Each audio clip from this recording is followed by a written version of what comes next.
The first 10 years of my life, I spent in a series of foster homes and orphanages. My mother had 3 boys by the time she was very young, in her early 20s. And my father abandoned his family. He just left. He took off one day. Well, I was born in 1940, and there was a depression in the world. There was a war getting going. There was no welfare.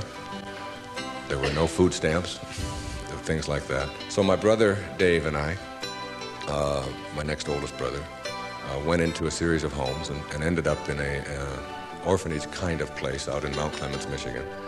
And my oldest brother went with my grandmother, 9 or 10, and got us back together.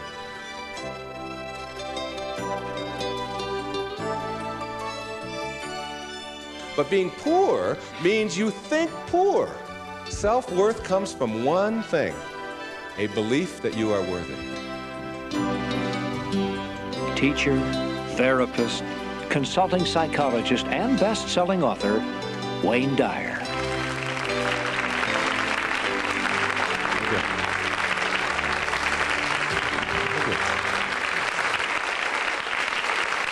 Thank you. Thank you so much. Enough. Thank you. I appreciate it so much. The topic, if there is such a thing, for today is choosing your own greatness, or being a no-limit person, taking charge of your own life. Something I really believe, that you are the sum total of all of the choices that you've made up until now. And anything about yourself or your life that you don't like or isn't working or is immobilizing you is to be looked at in terms of, can I grow? Rather than, why did I do it, or isn't this wrong? See, the 2 ways to motivate yourself are deficiency motivation, which says, where I am I don't like. I don't like what I've done. I don't like the fact that I can't do this well or I can't do that well. So I will list these things in my own repertoire, and then I will be constantly trying to repair those deficiencies, always assuming that I'm deficient, that there's something wrong with me, and I'm trying to fix it. And when you do that, you spend your whole life doing that. And you never arrive, because your life becomes a series of trying to get someplace else. And it is, if you follow that, if you live that, if you behave that, then what happens to you is you become a person who will always suffer from this disease called more. You always have to have more. Because whenever you are getting where you want to go, let's say you want $100,000 in the bank, and you work, and you struggle, and you deny yourself, and you do all of those things, and you finally you get there, and here you are, you got $100,000 in the bank. All of this stuff over here is, of course, your life, and that is all you know. That's what you know how to, that's how you are. That is your being. That is your way of being. So that when you do get here, what you will do is say, this is not enough. A no-limit person is never operating from deficiency or from lack in their life. They're never saying, I don't have enough.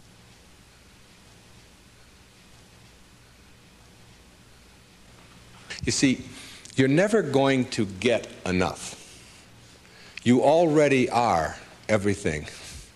You're everything that you need. Think of it for just a moment. Everything that you need to have total bliss, perfection of your life, you already are. You already have it. You came into this world with nothing. That's how you're going out. And the time that you have here, what you have is your uniqueness, your specialness, and you don't need anything else. Now think on this. If you don't know how to appreciate what you have and where you are in your life, you don't need anything else. Because if you do get something else, you won't know how to appreciate that either. You'll just want more. Or you'll want it to be different. Or you'll want it to be the way it used to be. or you'll want someone else to be the way you think they should be. Successful people or no-limit people or self-actualizing people or inner-directed people, whatever labels that have been put on them by great thinkers and philosophers and therapists and people that have looked at human beings, these kinds of people are people who always have enough. There are some people, if you invite them over and you say, I'd like you to come over tonight, and I'd like you to stay over if you can, instead of having to drive back. And they'll say, well, can you stay? And I say, well, I don't know if I can stay or not. Well, you could sleep on the cot. Oh, no, I could never sleep on the cot. I can't sleep on cots. I got a sciatica. Don't you know that I have back pain and cots? No, that's out of the question. I couldn't sleep on a cot. And what about breakfast? Well, we don't have any food, but we have some old grapefruit that are in the refrigerator. They have a few spots on them. Oh, no, I could never eat grapefruit. And spots? No, thanks. I can't eat grapefruit spots. I just couldn't do that. And these are people who never have enough. They are not able to be flexible and to change. And there are other people, if you say, would you like to sleep over? We got a place in the sewer. Hey, that'd be great. I can handle that. No problem. I've slept there before. It's all right. And all we have is grapefruit. Oh, I love grapefruit. Well, there's got spots on them. Oh, I really like grapefruit spots. Those are terrific. I'll go for those. There are some people who can handle anything, not because their circumstances are different. You see, your circumstances have very little to do with your fulfillment in life. Very little. It's how you're approaching your circumstances. It's your attitude towards your circumstances that make all the difference in the world. And taking what you are and accepting it. I got to show you this. I don't know if the camera can get this. This is a little advertisement that was in the Detroit Free Press for last September. I was giving a speech at the Unity Church of Today in Detroit, and it says, Dr. Wayne Dyer will talk about your inner child and how to deal effectively with problems in all relationships. And it was a real nice ad. You can see that. Then on top of the ad, in the same paper, there's another ad. And the ad says, face it.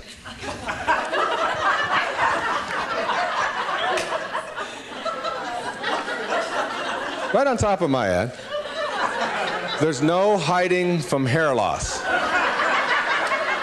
And they got a picture of a guy with a box over his head. And they have a before and after guy there. And the after guy looks like he's just found fulfillment. And it says, you can't run and you can't hide. Hair loss is a problem, and unless you take action, it will continue. Now, we've got to look at this in terms of what I can do with this and how I can handle this. See, my daughter helped me with being bald a long time ago. She said, Dad, you're not really bald. Don't think of yourself that way. She said, you're just about this much taller than your hair. That's all. Just sort of a nice way to look at it, too. I just sort of outgrew my hair. I sort of transcended my hair, if you will. All right? No-limit people are human beings who take what they are and accept it, and don't tell themselves that somehow they're deficient because of anything about themselves.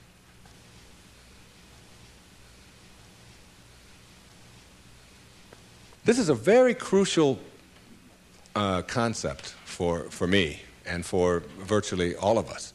It's this idea of taking your life in your own hands and being the kind of person that you choose to be, and understanding that everything that comes your way is an opportunity, is a blessing.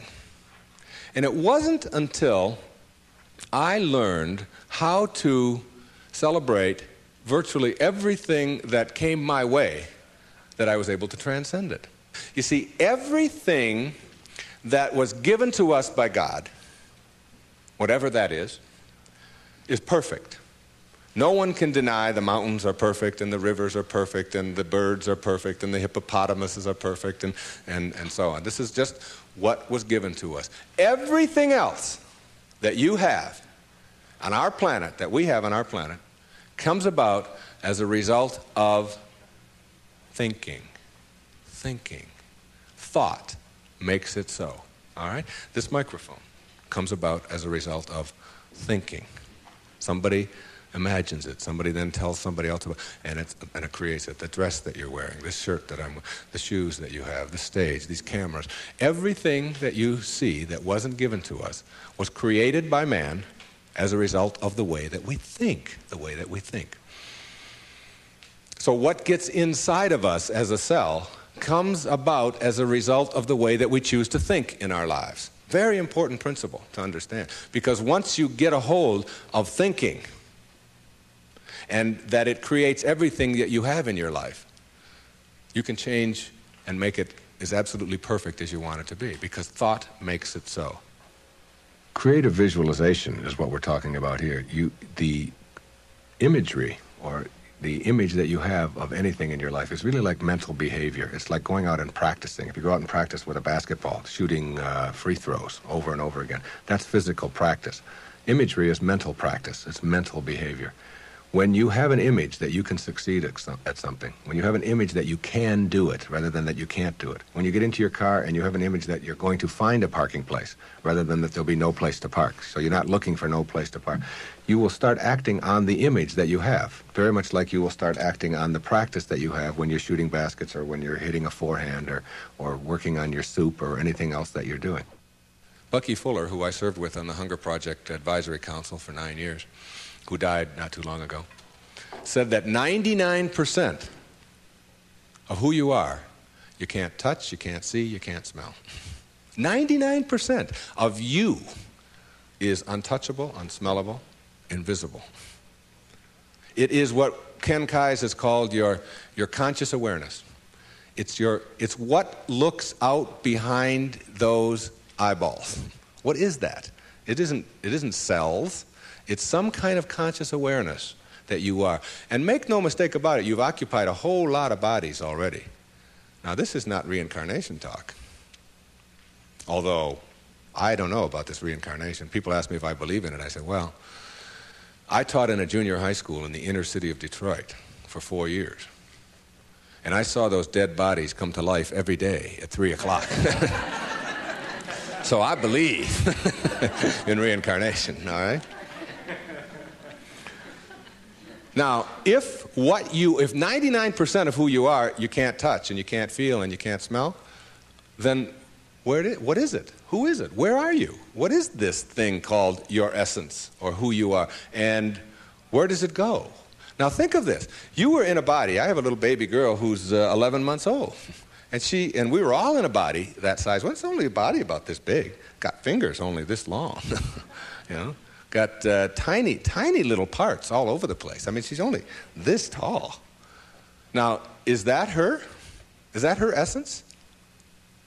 Because I have other children who are much older, and I am much older than that, and I can remember being 3 and being in a different body. Still me, still my essence there, different body, totally different, doesn't even look anything like when I was 11 months old. And then I was 13 and had a funny body at 13. But still my essence was there in a whole new body. Hairs growing all over the place that I didn't understand, all kinds of things happening to it, you know. Then hairs falling out of it later on, you know. Looking at those hairs that fall out and say, what held it in yesterday? You know, I don't know. I don't even understand that, okay? And so it's like who I am has been in many, many bodies already, all right? And that essence, you see, everything on our planet that is alive can never die. It can never die. Life doesn't die. It just transforms. It just moves on to new places and new ways of being, new ways of being. And the way of being that is the most transcendent of all is this way that comes from seeing yourself as love and only having that to give away. Only having that to give away. Let's say I were to stand up here in front of you and just visualize for a moment that I have an orange. And I take this orange and I squeeze it as hard as I can squeeze it, okay? What's going to come out? Juice. What kind of juice? Orange juice. Apple juice, any chance? Once in a while? Come on, now and then. A little mango juice come out of an orange once in a while? No mistakes, right? Never, no matter what. Next question. Everybody passes. These are easy, okay? Why, when you squeeze an orange, as hard as you can squeeze it, does orange juice come out? Because that's, not because it's an orange, because that's what's inside, isn't it? On our planet, when you squeeze something, what comes out of it is what's inside. Not too difficult, all right? Does it matter if your mother squeezes the orange? Does it matter what instrument she uses? Does it matter if you just had your period and then you squeeze an orange? Does it matter if your boss squeezes it?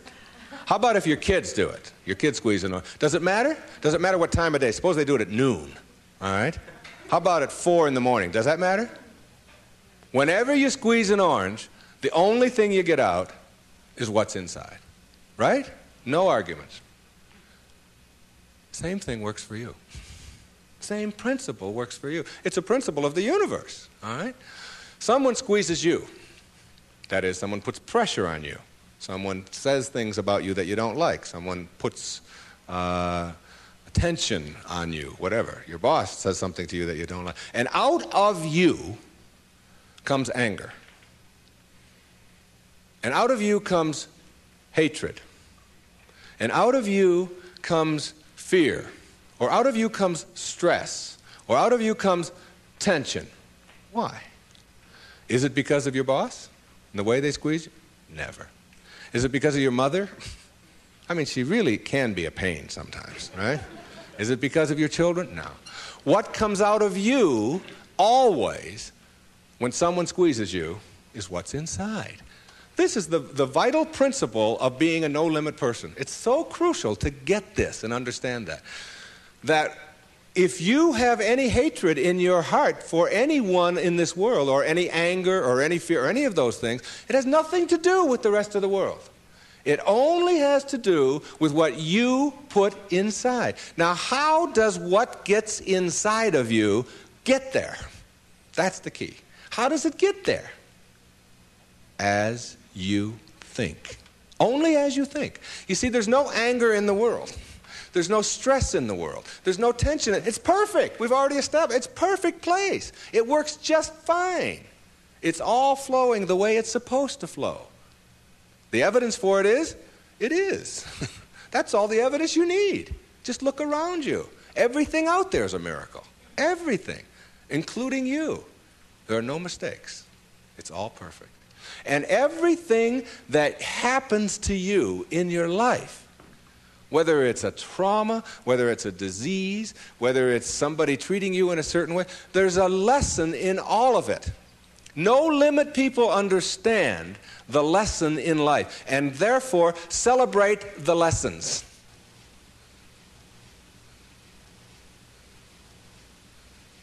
It's true. And when you get to that point in your life where you're not cursing the things that come your way and blaming the things that come your way, and particularly blaming it on somebody else, and you hear it all the time. She hurt my feelings. How's that possible? How can anybody hurt your feelings? Your feelings come from your thoughts.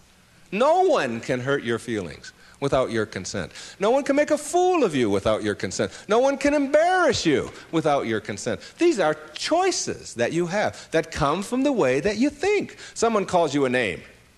Hey, stupid. And you turn around. I didn't even tell anybody I was coming. How did they know that, all right? And then you blame the person who called you a name. Instead of saying, that's just their opinion. That's just where they are. That's where they are on the path. And it's okay. All of you are in relationships, right? Everybody has a relationship of some kind or another. In your relationship, you have any problems? Any of you have a relationship and you don't have any problems? I'd like you to take this microphone. I want to sit down and listen to you. Everybody in a relationship has problems, don't they? Right? Now, when you say, I'm in a relationship, I got problems. Therefore, there's something wrong. Something's really wrong, all right? Now, if you're in a relationship and you have problems and something is wrong, you got to call in a consultant, right? You got to call in somebody to help you with the problems. You don't want the problems to go on. Who are you going to call in? You only got yourself. That's all you got. You might get a therapist once in a while, but they got worse problems than you do. The only consultant who can help you with your problems is you. And who is that consultant that you're calling in? We've already established that there's something wrong with that person, right? Something wrong. So now you're going to call in a disabled person to deal with your problems in your relationship, right? Now, this is a really sick approach to curing your problems. You got somebody who says, we got a problem. You don't talk to me, and I didn't talk to you, and you came home late last week, and this week I called you, and you didn't call, and I was supposed to call you, and then you didn't do it, and how can you do that? Now, this is the consultant you're calling. Excuse me, would you come in and help us? I don't know if I can help you or not. I didn't come home. That's the person you got to deal with your problems. All right? Now, what you can do is you can change all of that around. You can say, I'm in a relationship. We got problems. There's nothing wrong with that. That's the way things are, you know. My problem is that you are different than I am. And you think differently than I do.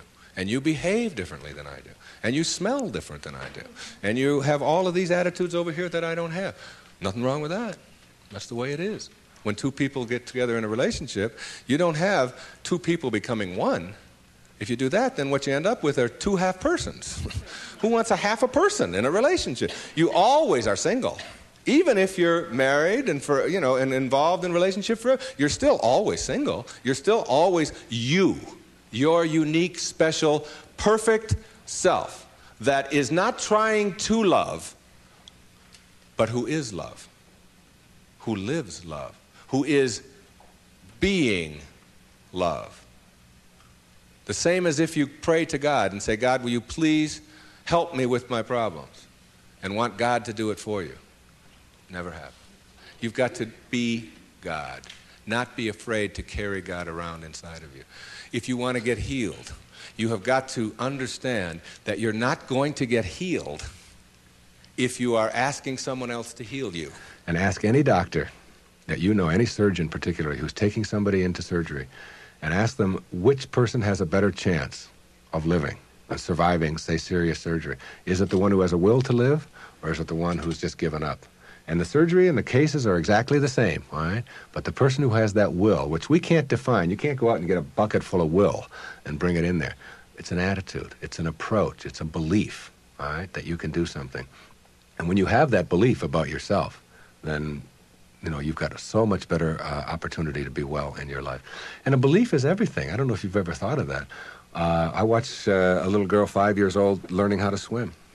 And she's holding on to the edge of the pool, and she wants to get over here to the steps. And it's just 5 feet or 6 feet, and she'll let go, and then she'll hold on again. And she'll let go, and she'll hold on again. And finally there comes a time when she lets go and goes for it. Okay? You've seen this with your children, and what you ask yourself is, in the moment before that when she was holding on, and then look at the moment afterwards, does she have any different skills? What's changed? Yeah, the skills she didn't have any new skills. She didn't learn any skills in that second. What she has is a belief that she can do it.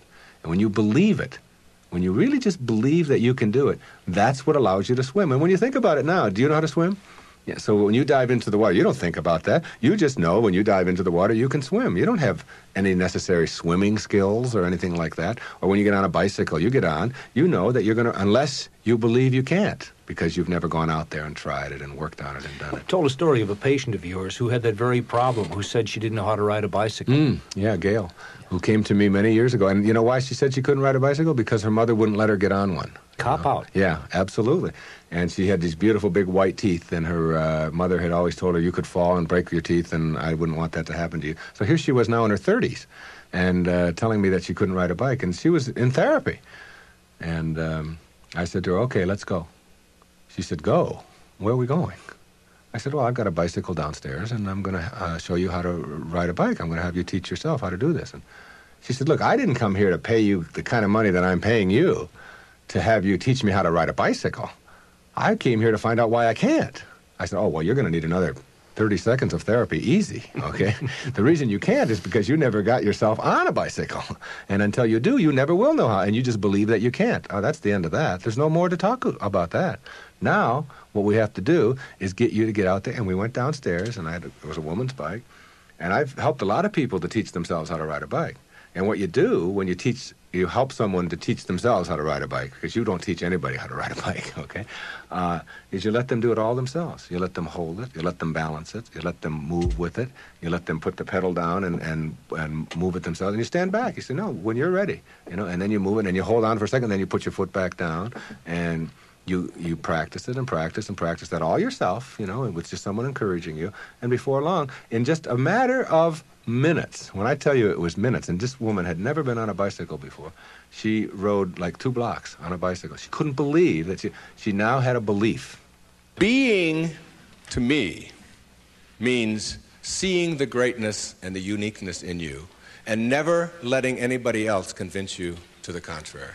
When people ask me, come on, you're always talking about being up and you're always positive and so on, you mean to tell me that you're always that way? I say, yeah, I really am. And it isn't because I'm out there doing something in an artificial way. It's an authentic response to my having gotten the junk out of me. And the junk is the way that I used to think, the way that I used to think. Think for a moment, if you can visualize right here, a clock, a big clock. And the hands on the clock go from 1 to 12.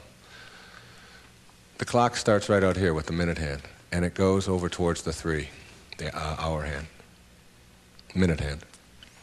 And that's the time in your life when you are moving away from yourself, from your true self. That's the time when you are trying to put other people down, trying to prove that you're bigger and better than somebody else, trying to make yourself right all the time, as opposed to being with somebody else. It's like you're moving away, and a lot of people spend a lot of time moving away from their true self, because your true self is this little child, is this beautiful little child inside of you that has only love and acceptance for everything in the world, and no dis-ease, no absence of ease. You move away towards the 3, and then you move down here this way, and you're still moving away from yourself until you hit the 6. The 6 is the point in your life, symbolically, metaphorically here, when you are the furthest away from yourself that you can be. It's the low point in your life. It's the point where many people break down, or many people break down their relationships, or they feel full of despair, they feel full of hatred, whatever it may be. And a lot of people die then. A lot of people are put into hospitals then. A lot of people have to really seek out therapy then, and so on. And when you're at that sick. There's another part of the clock that goes from 6 to 12 that I think of as living in the light. And this is when, and see, this clock hand never can go back. It can't go back. It can only go this way. It only goes this way, as does life. It only goes this way, forward. In this period, this place between 6 and 12, that's when you start coming back to yourself. That's what enlightenment is. That's the pathway to enlightenment. When you send out that stuff that is destroying you, that is killing you in one way or another, and you move yourself back over here, and eventually you get yourself all the way back. This is the light over here. This is the place where you can't go back. You'd be tempted. You might be tempted to steal. You might be tempted to use anger. You might even slip a little bit, and you catch yourself. I can just not too long ago there was we got a problem with our sprinkler in my home. One of the sprinkler heads is off, and if you ever seen that happen, you get a gusher going up there. And I've been wanting to get that thing replaced for the longest time. And I'm walking out of the bank, and there's a sprinkler head right there in front of the bank. Now, I practically own this bank, okay? So I go there every day, and I do a lot of business with this bank. And I'm looking at this sprinkler head, and I think, all I have to do is just unscrew this thing. It wasn't on or anything. They'll replace it tomorrow morning. It's 98 cents or whatever. So I actually get down there, and I look, and I start turning the sprinkler. And then I start thinking, do I want this karma? Do I want to steal? Do I want to take? I know it's only a 99, and if I went into the bank, they'd probably give me one anyway if I asked them. And I just turned it back, And I said, if I want a sprinkler head, I'll go and buy one for myself. This doesn't belong to me. It was just like a split second of weakness there or whatever. But it illustrated to me that I can't go back there. I could never. And there was a time in my life when I could have done that. I can be absolutely frank with that. I could do that. I can't go back there anymore. That's where you start. That's the place to start. Because when you get all of that out, when that's all gone, and I mean gone, and it only comes about as a result of the way that you think, so it's just changing around your approach to life, the way that you think in life. When that starts to go away, what you've become filled up with is what your natural self is, which is this loving, accepting, not fighting the universe, but instead living in it and going with the flow and all of the kinds of cliches that you've heard 1,000 times. That's the metaphor there. And you see, every time you try to go back, can't do it. You can't do it. And the ingredients that make for a no-limit life are 5, in my opinion. The first is quality rather than appearances. You begin to change your thinking from appearances and how things look and how other people view me, okay? Because every time you find yourself upset in life about anything that anyone else has said, what you're really saying is what you think of me is more important than what I think of me, all right? So you change from appearances to what I call quality thinking. Quality. What is the quality of my life, rather than how does it appear to others? Now, do you tell yourself that because my friends don't like me, that means there's something wrong with me? No, that's what you have to learn. That another person's opinion is just that. It's their opinion, and that's all it is. Every time you are upset, or your children are upset, because of what somebody else says about them, including their peers, what you are really saying in that moment, and this is really important, what you're saying is, what you think of me is more important than what I think of myself. And you must never give anybody that kind of power and control over you, because they will always have it. The funny part about approval, for those of you who really want it, now I'm here to tell you that I like approval. I enjoy it. I find it one of the most exciting things in the world. I like it when people read my books. I love it when people applaud. I like it when people tell me nice things and all. I like approval. I'm the first one to admit it. What I don't do is I don't need approval. There's a big difference between wanting approval and needing approval. When you need approval, it means you become immobilized when you don't get it, from making other people's opinions more important. Now, for those of you who say, yeah, but I want approval and I need it, and if I don't get it, and so on, then understand this. The people who get the most approval in life are the ones who care the least about it. And the ones who get the least approval are the ones who are always going after it. So if you want approval in this paradoxical way that I'm talking about it, stop needing it. Stop concerning yourself about it. Ask yourself, who gets the most approval in life? Think of the person that gets the most approval, and you'll see that that person couldn't care less what other people are thinking.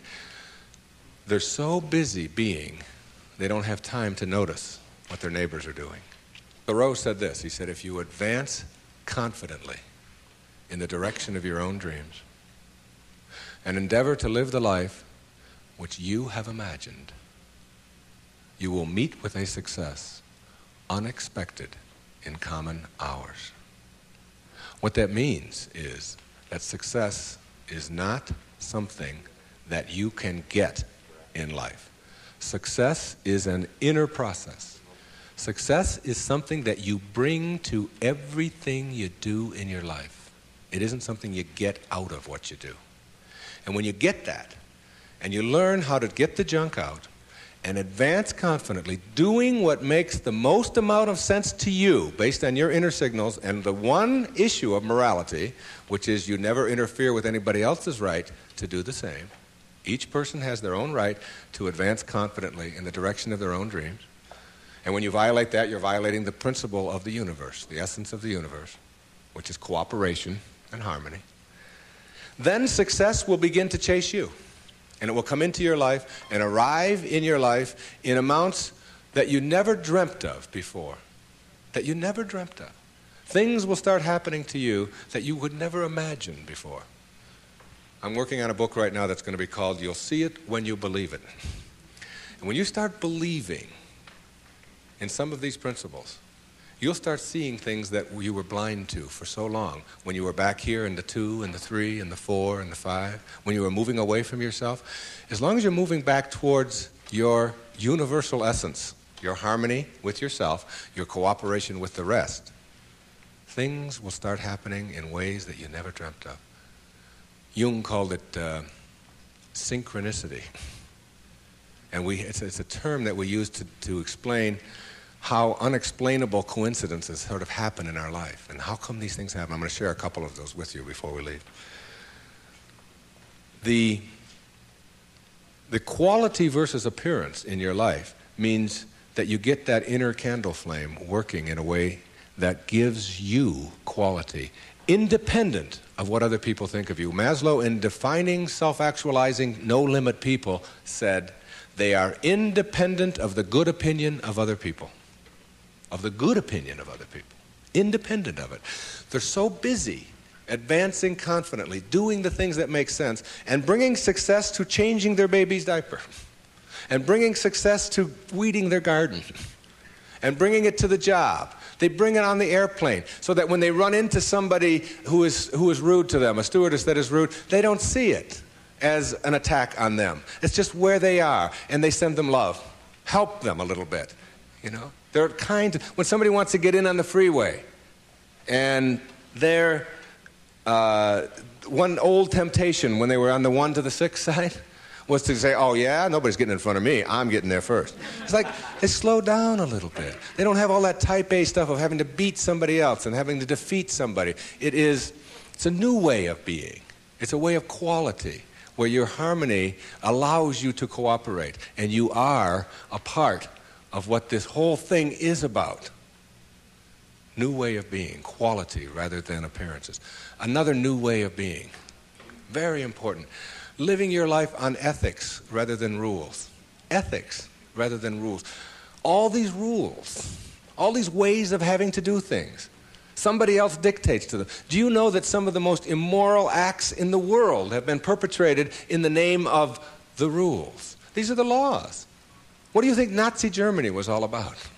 Everybody doing all these horrible things to other people. I'm only doing my job, was the defense we all heard at Nuremberg. I was just doing my job. If it's an immoral rule, it's immoral to obey it. And self-actualizing people, as Maslow tells us, have rules inside of them that they could never obey, never disobey, ever. And they have to do with ethics, how you treat people. How do you think we get to where we are now? You know who Rosa Parks was? The woman in the South, the black woman in the South who said, not today, I'm not going to the back today, no way. I know what the rules are. The rules were all over the place. If you needed a reminder, there were signs every place, colored in the back, white in the front. And she said, no, I'm sitting here. And that made all the difference. Ethics, not rules. When your children start disobeying rules that need to be disobeyed, don't be surprised. When I was in the service, they had a policy on Guam, where I was stationed, which would not allow the Guamanian civilians to shop in the PXs and the Navy exchanges.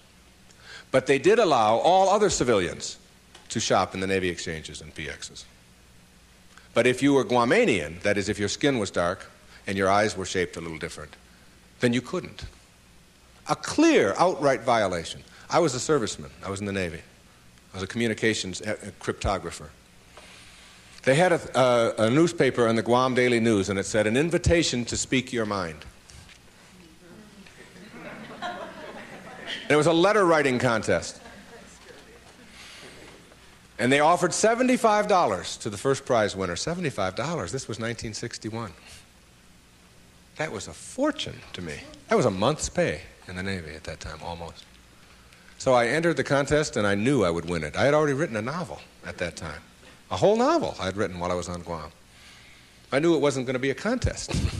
I felt sorry for the other people entering it. I knew I was going to win this. Unfortunately, I didn't realize that when you're in the service and you have an opinion and you don't submit it to the chain of command, that you can be court-martialed for that. So the headlines on next week's Guam Daily News were U.S. sailor assails policy of discrimination. Big, hot stuff, all right? And I was called before a vice admiral, commander, Naval Forces, Marianas Islands, and threatened with a court-martial because I had disobeyed the rules, even though the rule was immoral. There are lots of them like that. And when I went in and they threatened me with a court-martial, I told them this was my battle plan. They didn't have Xerox machines in those days, so I had to get a lot of carbon paper. I wrote a letter to President John F. Kennedy, and I wrote a letter to the Secretary of the Navy, and I wrote a letter. My hometown was Detroit. I wrote a letter to the Detroit News and a letter to the Detroit Free Press, telling them what was happening to me as a result of just expressing my opinion about an immoral act that was going on over here on Guam.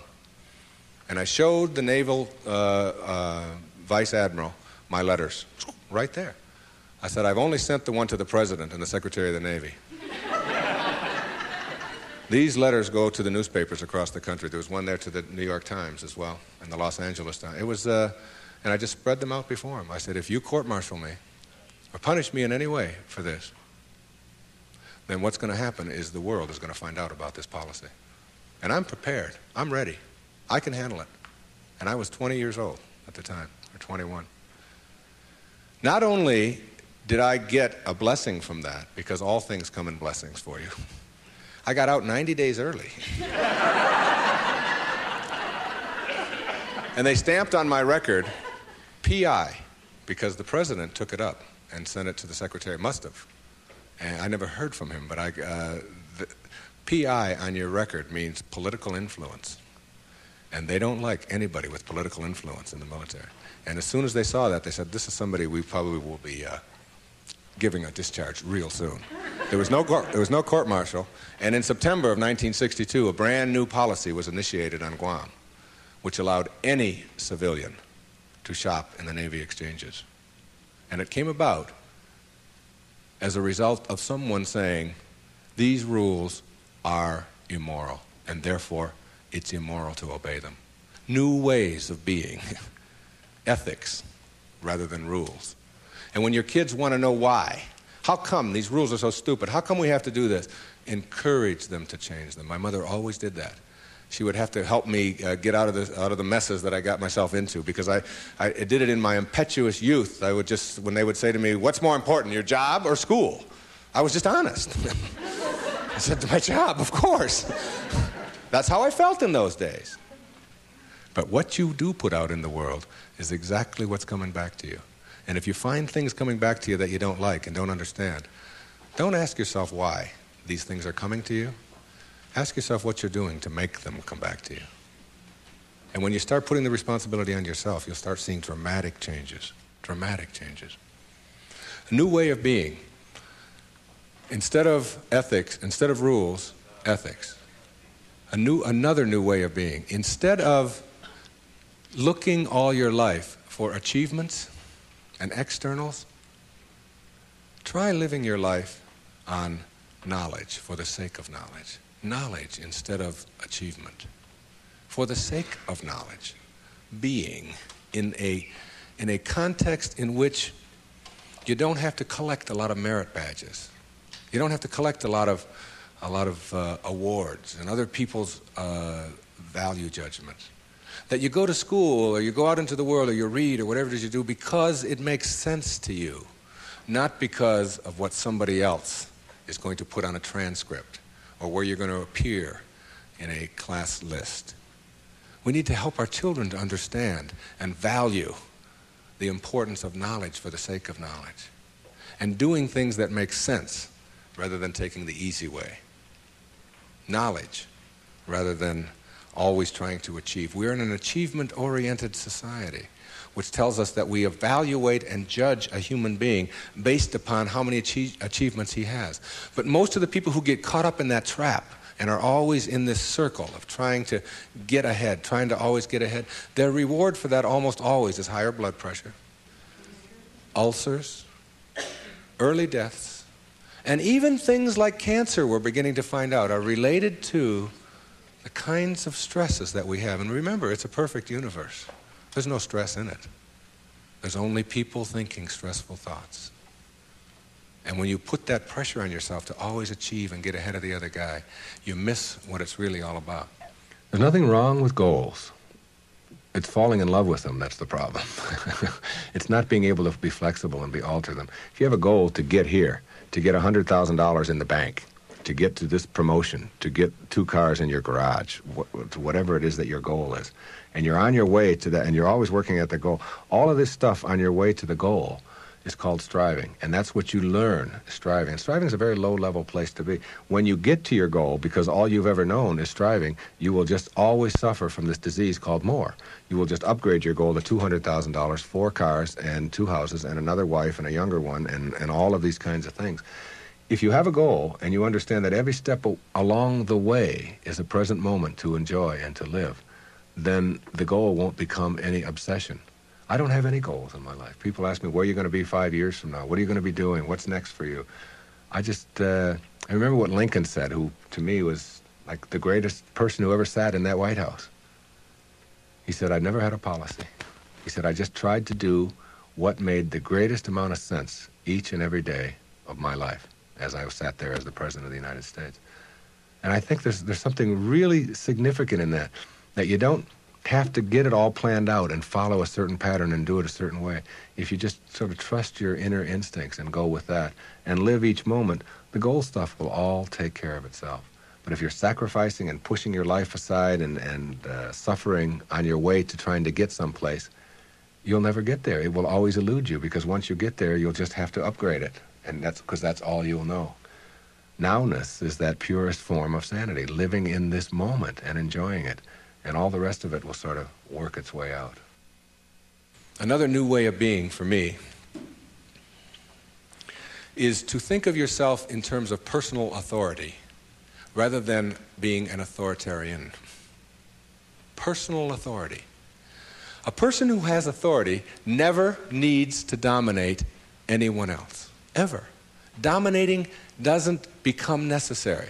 In business, you can have authority. The people who have the most authority are the ones who listen the most, and the ones who are the most conscientious about what do other people have to say.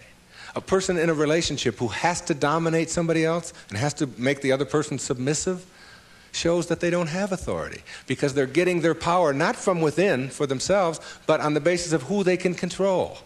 And that never lasts. That never lasts. The only thing that lasts is having inner power, if you will. Know thyself. That's what Shakespeare said. Know thyself. The more you know yourself, the more you become honest with yourself, honesty becomes just a way of life. No, I don't think the world necessarily does, but you can't run your world. You can't run your world based upon what the rest of the people in the world want or don't want. To me, honesty is like, it's a karma that goes out into the world. How people treat you in the world is their karma. How you react is yours.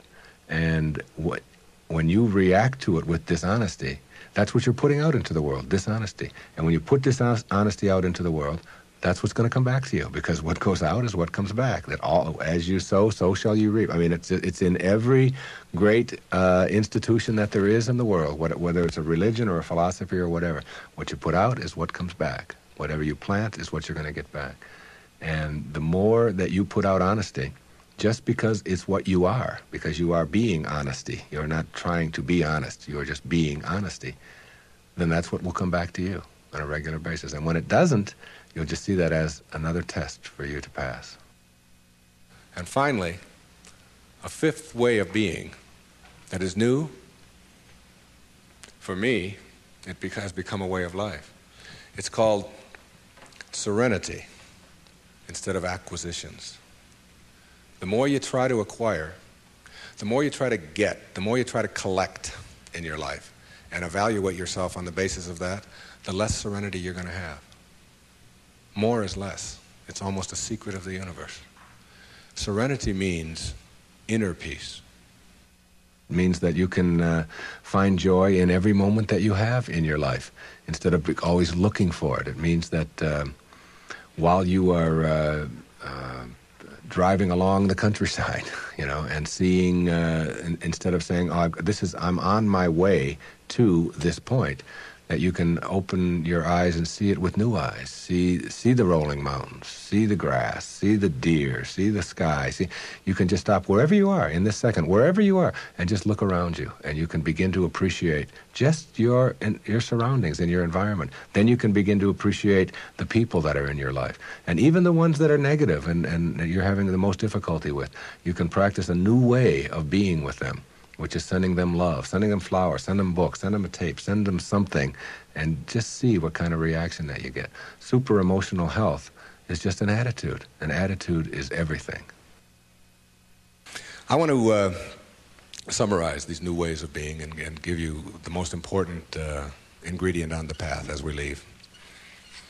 I said that it's quality in your life to be focusing on rather than appearances, and it's ethics rather than rules, and it's knowledge rather than achievement all the time, and it's being personally an authority on yourself rather than authoritarian and trying to be dominating someone else or to be dominated, and serenity, which is the name of my little girl, my youngest daughter, Serena, rather than acquisitions and accumulations and trying to prove yourself that way. And when you get that serenity, which comes from the way that you think always, then you will replace all of the other junk that keeps you back here between 6 and 1 on that clock. And once you get past it, you'll never, ever be able to go back. Because the light, living in the light, is a way of being that if you're not there, you don't get it yet. But once you see it, and once it begins to take over your life, you can never go back. That is your purpose. Your purpose isn't to try to be loving. Your purpose is to be love and only have that to give away. Well, but there's one other ingredient, and it's really crucial. Forgiveness is the vital ingredient on the path of enlightenment.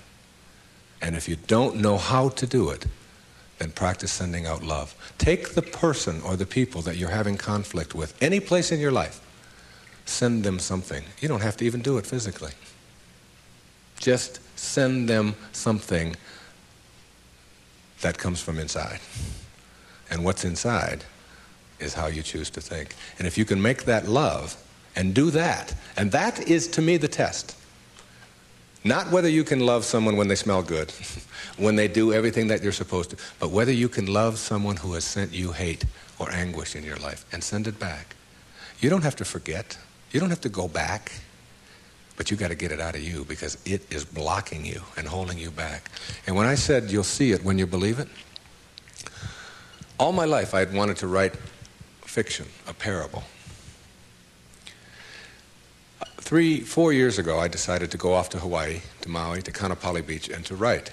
Now, the books that had made the most difference in my life were The Little Prince, Candide, Siddhartha, Jonathan Livingston Seagull, Illusions, Alice Through the Looking Glass, Gulliver's Travels, parables, teaching parables, stories that can tell a message.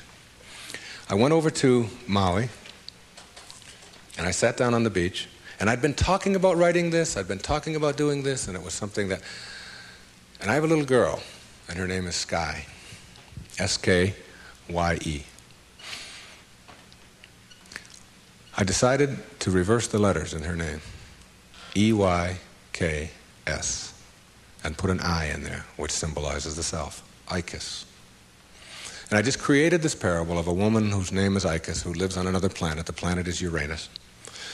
And it's a duplicate mirror image of Earth, only Icus can only see things as they are, not as we would like them to be. And therefore people are neurotic on Uranus because they have to be. She gives the anxiety attack report, if you will, because anxiety really does attack over there, and tells about anxiety coming in on the weekends and so on. Well, my visitor in my parable goes to Uranus, meets Icus. She cannot understand, as he describes Earth, why people would be neurotic by choice on Earth. Why would anybody be unhappy or depressed or miserable when anxiety doesn't attack, and when elevators really don't scare you, and when if you want a complex on Uranus, or you want to give a complex to your wife, you go to the store and buy one. And she says, what happened? Well, my husband gave me a complex, and it's true. Whereas on Earth, if you have a complex, it's because you've chosen to have one. She can't figure it out, okay? So she comes here, observes our people, and begins to see the secrets of the universe and gives us these secrets, talks to the top leaders in our field. And that was my parable, and I wrote it, and she gives all of these wonderful secrets, some of which I've been talking about here today. But what I want to tell you is that my wife gave me a license plate, and the license plate says ICUS. Okay, it's a vanity plate. And I was pumping gas on Federal Highway in Fort Lauderdale, Florida, and a little man from Greece came up to me, and he said, "What means this Ephies?" Which is how you say that in Greek. And I said, "Well, that's just a word. It's my daughter's name spelled backwards. It's a parable that I wrote." He said, "No." He said, "In Greek, that's a word." I said, "What could that word be?" He said, "It means best wishes for all." You'll see it when you believe it. The great, big erroneous zone, the cosmic erroneous zone. If you get this one, you'll have it and understand it all. There is no way to happiness. Happiness is the way. God bless you. And thank you for being here.